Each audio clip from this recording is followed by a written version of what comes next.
malaki ang epekto nito sa Pilipinas at sa buong daigdig dahil tahasan at walang pagpapanggap na nilabag ng US international law.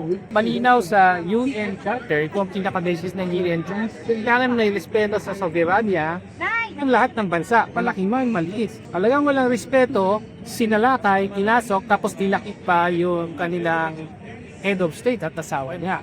Act of aggression ito na dapat kondinahin ng buong daigdig kasama ng mga Pilipino, lalo na ng ating gobyerno. Bakit? Alam naman natin, meron tayong karapatan sa West Philippine Sea na inaangkin ng China. At ang pinaka-basis natin para ipaglaban ito bilang isang maliit na bansa o para sa China ay ang international law.